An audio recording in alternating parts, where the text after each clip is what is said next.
If you can't stay away from whatever it is you're eating, it may not actually be the fact that the food tastes that good as much as you're telling yourself you can't have that food. So you want it more. This is the Home of Health Span podcast, where we profile health and wellness role models, sharing their stories and the tools, practices, and routines they use to live a lively life. Abby, thank you so much for joining us today. It's great to see you. It's great to see you, and thank you for having me. Yes, I'm going to have to really hold myself back from making this too much of like a personal therapy session. Like looking at your content, there's so many questions I have personally on my life and everything, but hopefully those will also be applicable to our listeners. But where we jump in, you're really well versed and trained and known for the nutrition space. You're a dietitian, you know a lot about this. And I think what I've seen, the greatest service you provide is debunking a lot of popular myths, right? We like to latch onto something that seems trendy or easy, and you help kind of bring us back. How did you get into that? That's a pretty specific thing to say, hey, here's my calling. I'm going to go do this. Well, I worked in hospitals and clinics for a really long time. And when I started my business, or at least my social media, I found myself gravitating towards the debunking space because I just saw so much misinformation out there. And I guess I was just born with this philosophy that I cannot let people be taken advantage of. It really bothers me. And that's exactly what happens when we get misinformation online. Like, people fall for it for whatever reason. There's so many reasons. And they lose money, they lose health, emotional and physical through it. And it's so wrong to me that I knew that I had so much to say and only I could say it in the way that I do. Yeah. And it's really entertaining. It's a good sanity check where you can come across something somewhere else and you're like, did Abby comment on this yet? Let me see what she thinks on this. Yeah. I saw one recently, the whole Ozempic trend. Oh my God. Great name, but can you describe kind of what's going on there and your reaction to it? I mean, because GLP-1 agonist medications are so popular and so effective, of course, there's a bunch of people who have no nutrition training whatsoever. Although I did see a dietitian recently promoting this. And people are promoting natural Ozempic. So they'll promote this oat Ozempic, which is just a blended oat, water, and lime juice mixture, which it's like oat milk that tastes like crap. I don't even know why someone would say you can lose weight with this, but people are making claims about it. And it's just I've seen supplements and just other food combinations that are apparently natural Ozempic, but that doesn't exist. Nothing is going to work like a GLP-1 agonist medication. Yes, some foods like fiber, protein, they help our body release GLP-1, but it's not the same, not even close to the effect. And listen, if oats and water and lime juice help people lose weight and were really effective, wouldn't we know that already? Oats have been around for millions of years or however many years. You think that comes about because, there are natural analogs, right? Aspirin came from a natural thing, penicillin from a natural mold, berberine, a natural kind of metformin equivalent. And so it's just people assuming, hey, if this exists, there must be something in nature that does this. I don't know. I think it's actually, they don't go that far in their brain. They just are this was going to get me clicks and notoriety. So I'm going to just do it because basically people can say anything they want online and get away with it, especially in the nutrition space. So on nutrition, there's a lot of don't do's with these fads and diets and everything around.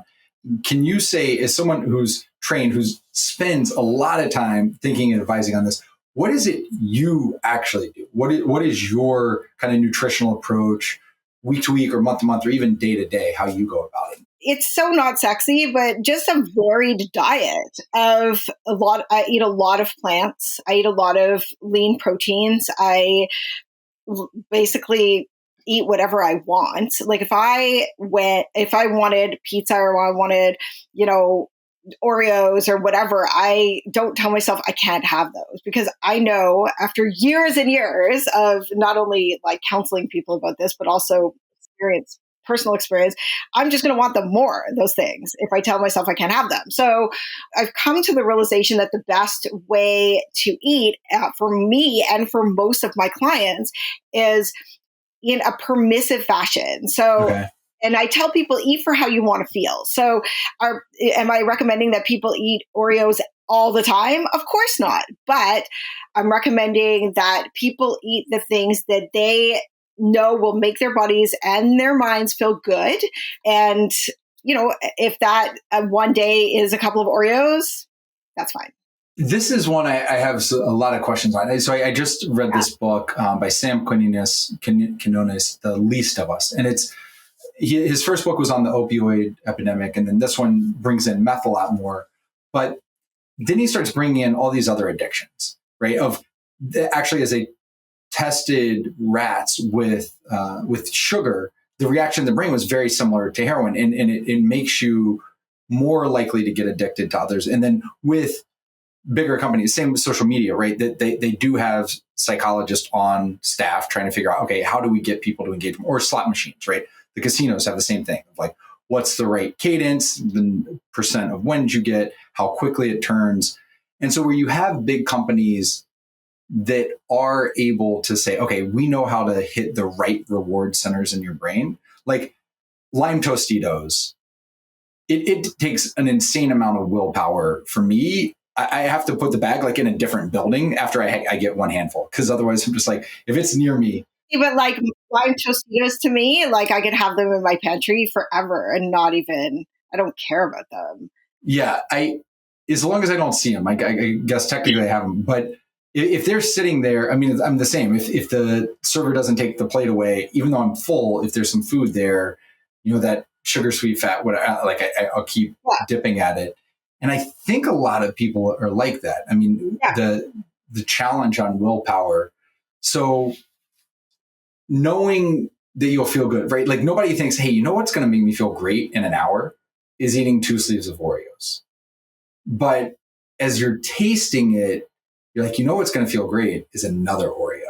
You mentioned willpower a couple of times. I actually don't believe that willpower is a thing with dieting. Okay.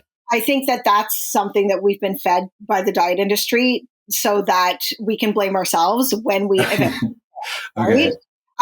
And what you're describing to me sounds not physiological as much as it does emotional.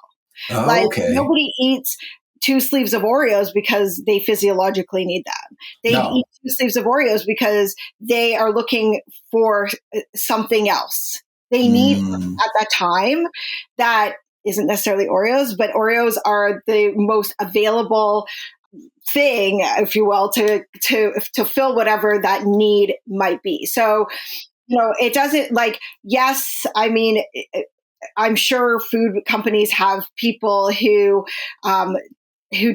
obviously do their marketing and know how to suck people in. And yes, the combination of salt and sugar and fat is really compelling. I'm not going to use the word addictive because the studies that you mentioned with the rats and the cocaine or whatever, those have been debunked a million times, including on my blog, that they're they don't prove anything. And as far as the dopamine hit and the addictive, lights up your brain, so does sex.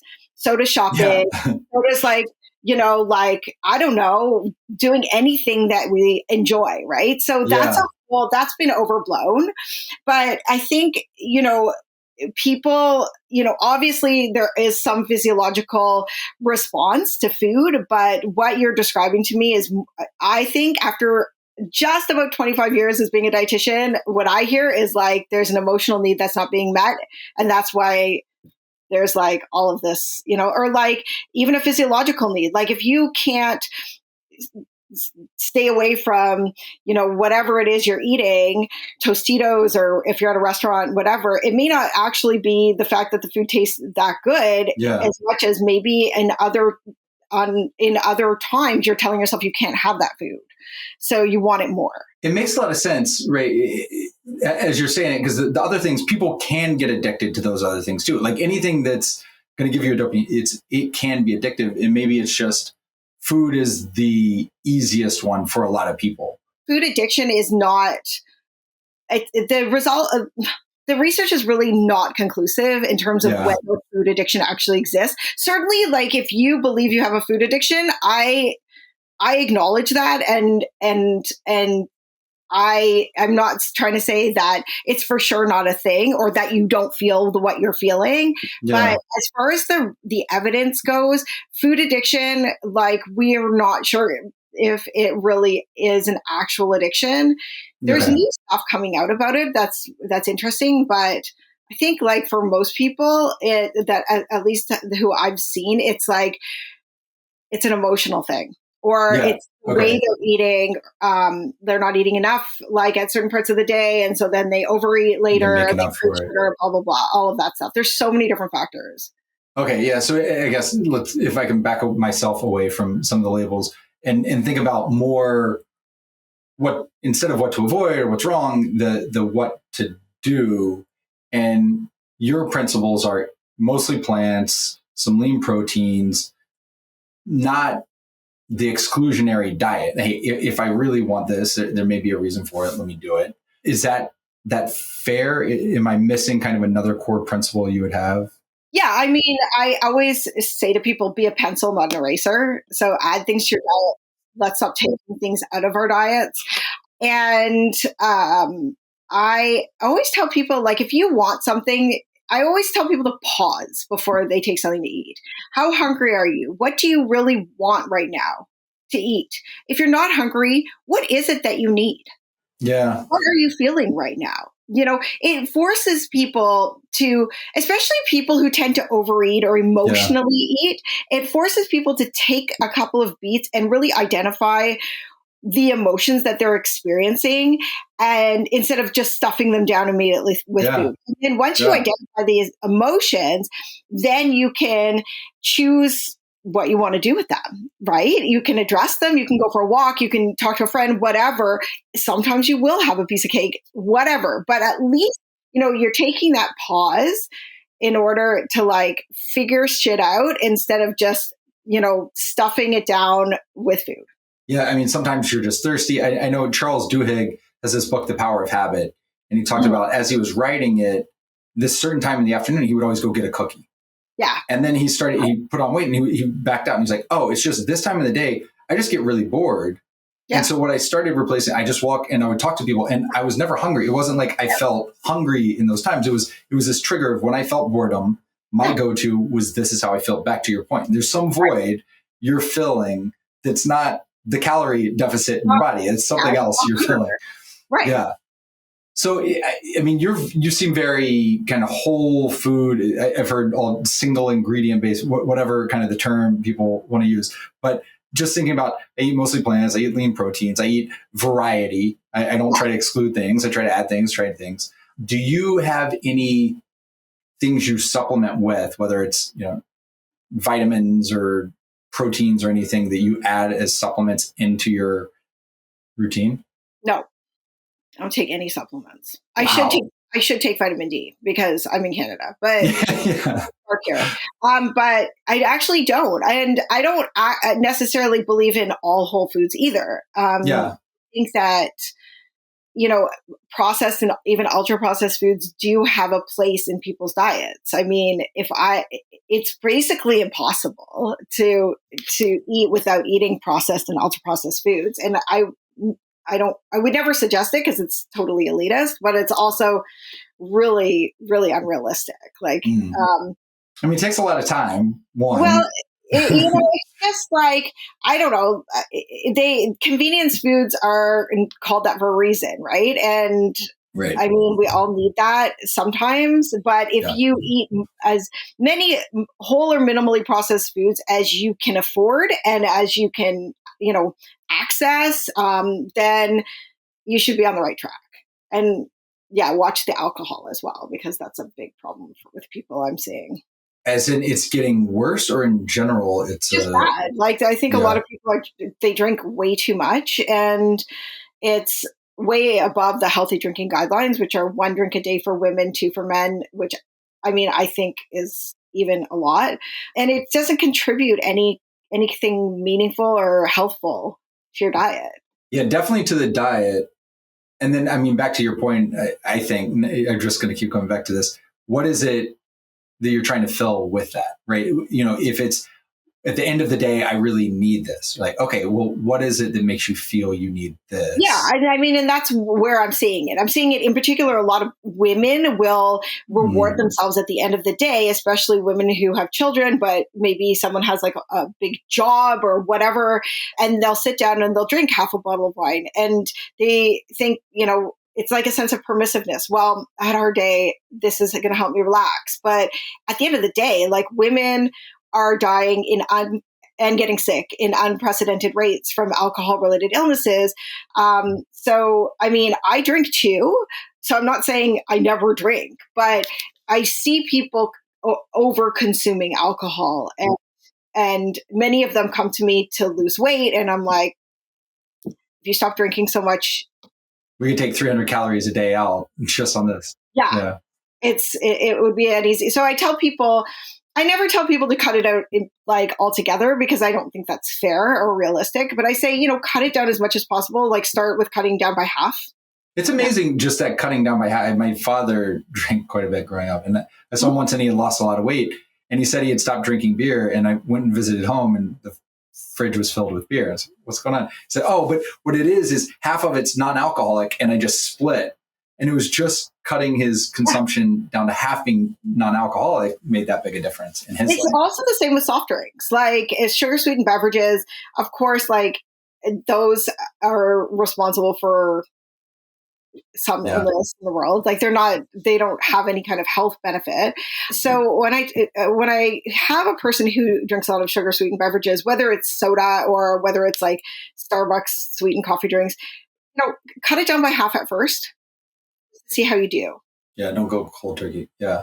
Well, one thing we talked a lot about, because it's very connected, is the mindset piece of this. Yeah. And I definitely want to click more into that and how you got there. But if I can, there was one specific post you had that just spoke a lot to me around, it was more for moms, but our relationship with food and then what it does for our children. So and this has been a tension with my ex on my relationship with food. And, you know, I'll do a couple 5-day water fasts a year because I believe in the autophagy. Who knows, right? Like, we're always learning new things, but do those. And then I try to be very thoughtful, right? I eat mostly whole plants. I just roast a bunch of plants in the day, and then I use that for lunch and dinner, and then kind of top up with a flax and a bunch of other stuff. But being so thoughtful, my wife would say crazy on food or the fasting in general, it is a consistent concern I have of what that passes down mindset wise about the relationship with food to my daughter. I have an 8-year-old daughter. Can you say more about kind of what you've seen there and what the right answer is there? I feel like you're not going to like what I have to say, but I don't. But I'm asking. Any, like, scientific evidence that supports water fasting at all, and I don't think that it's a healthy thing. I think it's disordered, really, for most people, unfortunately. Okay. And as a mother of 2 daughters myself, one just turned 14, the other 16. They get enough shit from the internet. They do not need to see that at home. I would really not advise the fasting. Like, don't do it, because if they see you not eating for days on end, you know what? To back up a little bit, my post was about how mothers influence, and sisters actually influence, their daughters' eating behaviors and relationship with food and risk for eating disorders. And it has been shown again and again and again that a mother or sister's relationship with food in terms of restriction, dieting behaviors, body talk, like, oh, I look so fat, or look at that person's body, it's disgusting, whatever, leads to an increased risk for eating disorders for their daughters. or sisters.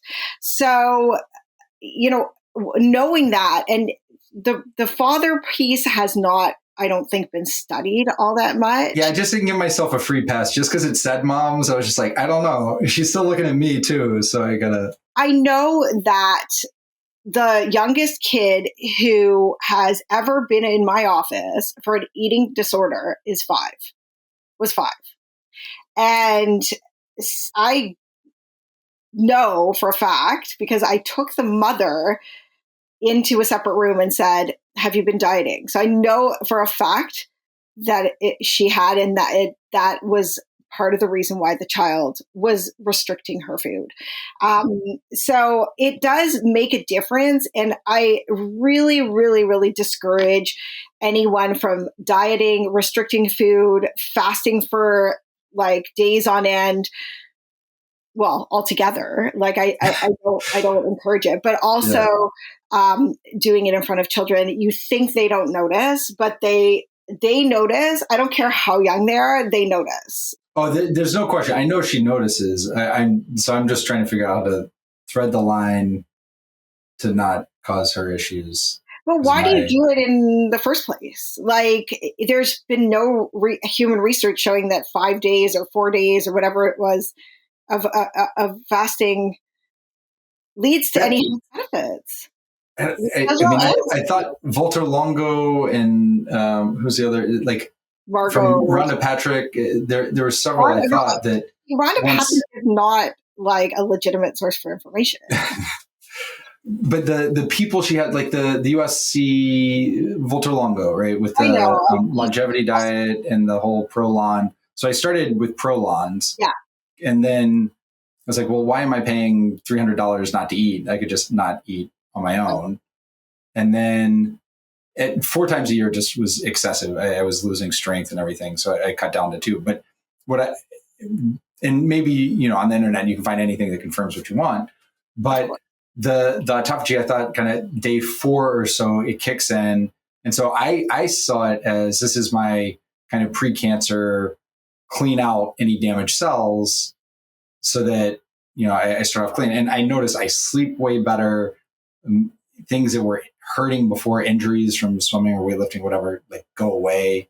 It does seem like it helps my body. My HRV doubles typically, and my resting heart rate goes down by 20-25%. So it seems like my body responds well to it when I do it. Yeah. So I'm just wondering what outcome you're expecting, though. Like, if you're going to fast for that long, I'm wondering if it doesn't seem healthy. And yes, like, there is some research around fasting and autophagy, but it's not in humans. And right. And mostly probably because it's unethical to keep humans in a lab. Not feed them. But not going to get ethics approval for that. But if you're concerned about the impact it has on your child, that would be my first concern. I mean, you can do whatever you want. I'm just curious as to why you would put yourself through that. But that's if I, like, whatever. But I would say, if you have to do it when you're not around her. Yeah. Okay. Not. Yeah, it's definitely not something I have to do. It's not a fun thing to do, but it is believing that you're doing something good for you. Did you have cancer?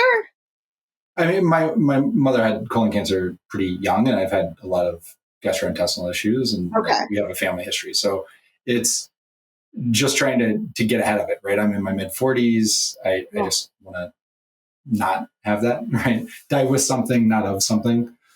Yeah. Okay. So sorry, I didn't mean to make this a total kind of personal therapy, but the on mindset. I mean, how did you come to identifying that link? So you come into it on nutrition. Here's the stuff that comes. Here's the right balance. Here's what we need to eat. But then seeing the mindset and mentality impact on it and how it ties, and say, oh, actually, this might be the lever that impacts us over here. Mindset as in relationship with food? or what? How mindset, but I don't know if it's separated. I mean, I think, yes, mindset in relationship with food, but your mindset overall, right? Because it's mindset, stress management, because it can be a coping mechanism for some people, whether it's alcohol or it's food or it's shopping, whatever it is, how you manage your own equanimity. I over years of counseling, I began to realize that most of people's food issues are not anything to do with food. They have nothing to do with food whatsoever. And that they have to do with negative core beliefs about themselves that they learned when they were really young. They have to do with, society's expectations of them. In particular, we're seeing this a lot in women who are in midlife, who are expected to have the same bodies as they did when they were 30. Bodies are supposed to change through the lifestyle or through the life cycle. And I realized that in order to make meaningful, lasting change to your diet, you first have to take a look at the emotional or psychological side of your eating habits and your relationship with food. Because if you don't, and there's a lot of people who don't because it's painful, right? Yeah. If you don't, those issues are going to be, or those beliefs are going to be like an app constantly refreshing in the background of your mind. Yeah. So I have a course called Eating After 40 predominantly for women over 40 all the way up to like whatever age. And that's the entire first part of the course. That's like the first 4 weeks. Because this is teaching them how to identify negative core beliefs and neutralize them, because these beliefs they govern a lot of what we choose to do with our lives and how we choose to eat. And again, like if they are negative, they cause us to feel a certain way, feel a certain way about our bodies or about food, and it really impacts our food choices negatively. So we tackle those first, and then we get into the eating part of it. Whereas most like nutrition programs, they just talk about what to eat and what not to eat. But I don't think that's helpful to anybody, not for the long term, right? Yeah, so I mean that's for the course for over 40. But you talked about, you see people younger, right? You've had a 5-year-old. I imagine you have teenagers, 20-year-olds. How do you help them, or how do they help themselves address that mindset piece, that side of it, of saying, hey, this isn't actually about food. This is about something else that you're going to need to deal with, that we're not going to deal with in the kitchen. How do they deal with it? Well, they have to identify what the problem is first. And so how do they do that? So just by talking to me or talking to them, if I talk to someone for like a couple of minutes, I can tell already what their relationship with food is, not obviously in detail, but a lot of the time people need therapy. Yeah. Like my scope of practice only goes so far. I'm not a therapist. So let me just give you an example. So I have plenty of people who have been dieting forever, who hate their bodies, who think they're fat, who tell themselves again and again, like however many times a day, that they're not worthy, that, they look a certain way and it's awful. Where did this come from? This is not about food. This is about, often a family member, like a parent, telling them that they needed to lose weight when they were young, or a parent or both parents being on diets continuously when this person was young, or commenting on other people's bodies. And when you're young, you internalize that. This is why I'm like, don't diet in front of your kids. Don't put your kids on a diet. Because kids end up twisting that into a negative core belief that says, I am not worthy unless I look like X. Or food is my enemy, so I shouldn't be eating. Or, if a person looks a certain way, they're not deserving of love.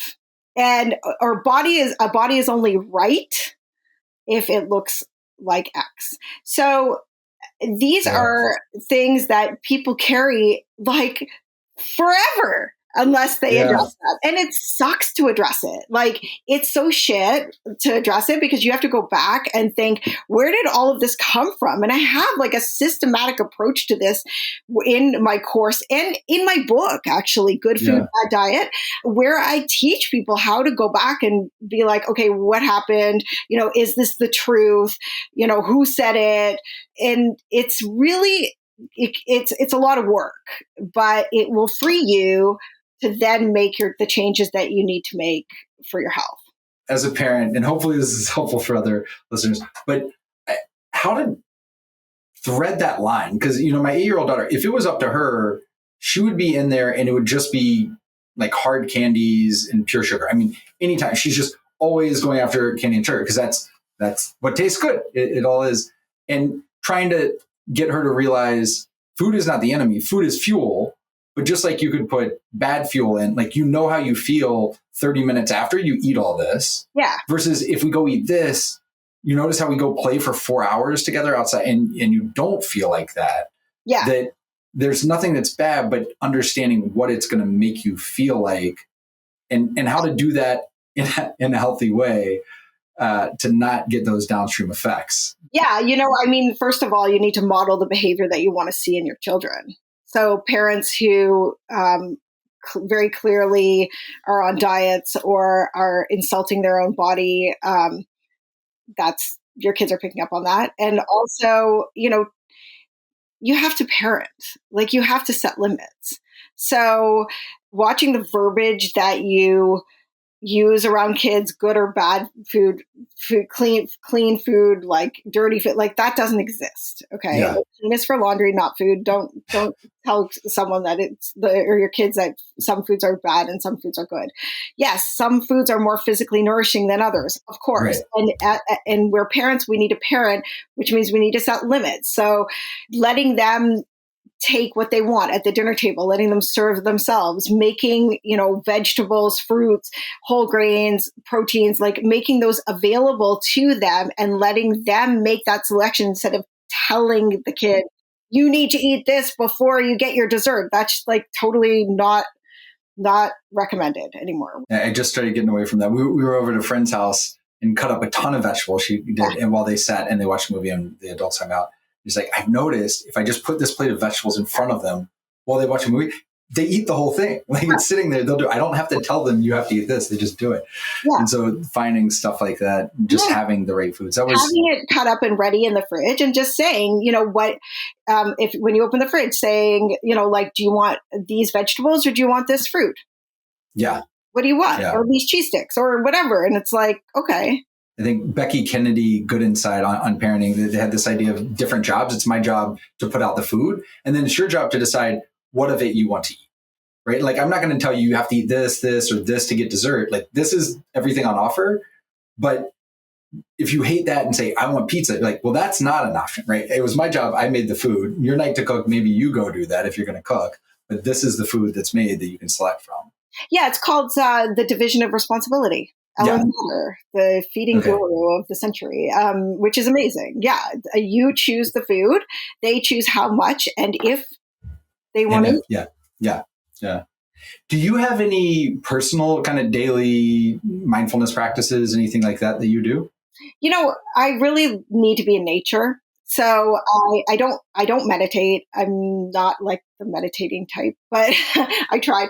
But I have to go out for a walk in nature every day. And I also have to be active in a different way. Like several times a week, I need to work out. I have a Peloton bike and treadmill and weights and like all of that stuff. It just makes me, I can't deal with stress unless I have that option, right? Yeah. On that physical movement, right? Like the body needs to move. Our bodies are machines built to move. Yes. What does that look like? So these walks in nature, obviously you're getting sunlight, you're getting the nature bath, whatever plus the movement, it's ticking a bunch of boxes. Yeah. I guess in Canada, it's not always that pleasant to be outside. So no. And sometimes I don't do it. Sometimes the weather's freezing and it's dark and it feels like I feel like I don't want to go and freeze my ass off. So I do it inside, right? So I don't always get it. But I try to get out as much as possible. And when I go away or have an opportunity to get out of the city, I make sure I try to get to a place where there's a body of water, because I love being around water. That for me is the best. I love to swim as well, but the pools are kind of annoying here. They're like so crowded, and I can't. There's always someone like up your ass and in the lane, and then there's always someone too slow ahead of you, and then someone does in your face, and you're just like, get me out of here. Come to Bermuda, plenty of open water here, just swimming in the ocean. We have tons of Canadians down here. I'm scared to swim where the water's dark and like. It's not dark here, so it's crystal clear, and you're inside the reef, so there aren't sharks. There can this time of season there can be jellyfish, so that's not the nicest thing. That's all right. I'm not worried about that. I've been to the Caribbean. It's beautiful. And I went to Dalhousie University in Halifax. There were like a ton of Bermudians there. Oh my God, they're the best. And and I would love to. I'd love to. But here it's like I don't have an outdoor pool to go to until like July, and it's a hassle. Do you have a deliberate mix? You mentioned your Peloton, the treadmill, the weights, a deliberate mix between cardio movement versus strength training movement? I'm trying to do like predominantly strength training, just because I'm a woman over 50 and I need to maintain my muscle mass. And I think, obviously, like I grew up in the 80s and 90s where it was all about cardio. We know now. But I do need, like, if I do, 66% weights and 33% cardio, that's good. I do need the cardio though to expend energy and like just get off my ass. You know what I'm saying? I definitely need that. And the weights, do you do one of those where it's like one that adjusts to all the different weights, or do you have one like a whole thing? So like I'll put on a Peloton weight, like they have boot camps. So like on the tread or on the bike, and you do like weights and cardio, and I have like all of it and kettlebells, and I have everything. So it's easy for me. Yeah.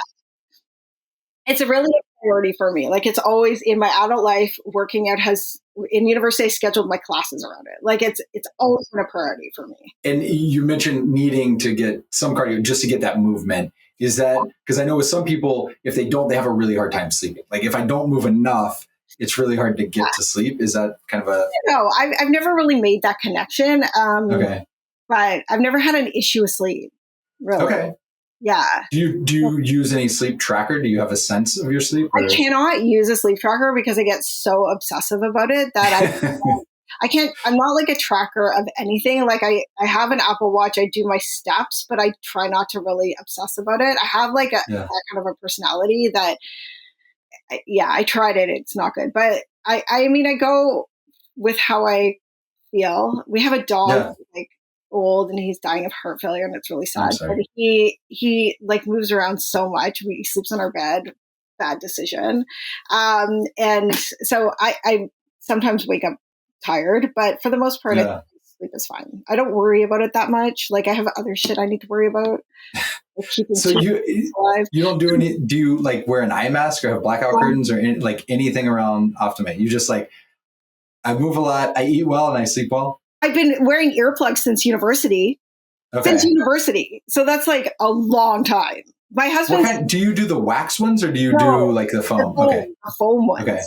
Does your dog snore? You have to do it because the dog snores. My husband snores. Okay. Like I beat him, and I like literally like will like punch him to roll over, and then sometimes the dog's snoring too, and I can't tell who is snoring. Who should I hit? I just hear snoring, so I'm like, who the hell? I'm like nudging the dog, nudging Riot, like it's crazy. Do you have a particular like bed or mattress that you're like, after years we found this and we love it? I have to have a king size. Okay. My dad always used to say, good for when you're getting along, good for when you're not getting along. But you know what? Like whatever. I'm not too particular with the mattress. It's just, I do need to, I always read before I go to sleep too. Okay. Have to read. Do you read physical books or do you do Kindle? Okay. Cannot do a Kindle. Like I need to feel the pages. I need to be able to flip back, like, who's that guy again? And like flip back. If I'm like bereft, if I don't have a book, it's like a real hole in my life. So what are you reading right now? I am rereading The Grapes of Wrath by John Steinbeck. Steinbeck, nice. I love it. Yeah. The fifth pillar that kind of sometimes falls by the wayside, but I think we know has a huge impact, even if you're ticking every other box, is that social connection and purpose. So if you're feeling socially isolated, we know your risk of dementia goes up, all these downstream issues. How do you think about that? I mean, I can see with your purpose, with what you're putting in the world, here's how I can help people with the knowledge I have, and to make it less stressful for them to just live and operate in this world around food. What about the social connection side? I mean, you do these courses you mentioned. I mean, it's like a little community for us, right? The best thing about my course that I've seen that you don't get in one-to-one counseling for nutrition is that people realize that they're not alone in their right? So it's been really wonderful. It just warms my heart. But I think, social connection is so important. You're correct. And it's one of those things that people just don't think about in terms of importance for mental health. Personally, I take a lot of trips to see my friends. I used to live in California. So like every year I'll go to California and see my friends, and like, it just fills my cup. You have to do that, right? And just, have these meaningful connections with people who just that, like, fill your cup, who make you feel whole, right? Yeah, 100%. Do you think there's something different about eating with others too, right? We have this idea of breaking bread, and the host, like, there's a special thing to it. Yes, of course. Eat food. See, I come from a place where food isn't just fuel. Food is fuel, but it's also community. It's love. It's sharing. It's storytelling. It's all of these things. It's joy. It's like flavor. And I firmly believe, eating with other people we've been doing it since the beginning of time. I mean, it is incredible. It's funny that we're talking about this now, because this morning I was driving my daughter to school, and we're talking about how she shared her food with another person in her class. And I was like, my love language is when someone shares their food with me. I remember my friend Maria, I remember the day we met. It was my very first day at this new job, and she was already working there as a dietitian, and we had a meeting, and I forgot my lunch. She shared her food with me, and it was like, that was it. I love her forever. Yeah, I love her forever. And I share food with people as an expression of love. Yeah. And I just think that is like the best thing. I will say that I've told this to my daughter. It's the thing I admire most about her. Is as soon as she tries something, it's food is the predominant, but it could be anything. Anything she finds that she likes or loves, her immediate reaction is, how do I divide this to give this to whoever's around to share it? And it's just such that's incredible. A generous spirit, and brings you in a way. Yeah. Hearing you say that, kind of. You raised her right. You raised her right. That has nothing to do with me. She came out of the box that way. That's why I admire it so much. It's not my immediate reaction. I'm like, I need to learn from you. This is such an admirable quality. It is. That I want to be more like you. Well, I mean, this has been fantastic. I really appreciate everything you shared. Hopefully I didn't dig into my own issues too much. Yeah. Of course not. But hopefully our listeners, you can find some lessons that aren't just applicable to me, that can be applicable to you as well. But we'll put it all in the show notes as well. But anything you'd mention, your course, your book, obviously on social, your handle, where can people find you if they want to learn more? And they should. Yeah, thank you. Online at abbylangernutrition.com, and my Instagram at Langer Nutrition, Facebook, Abby Langer Nutrition, all the usual places.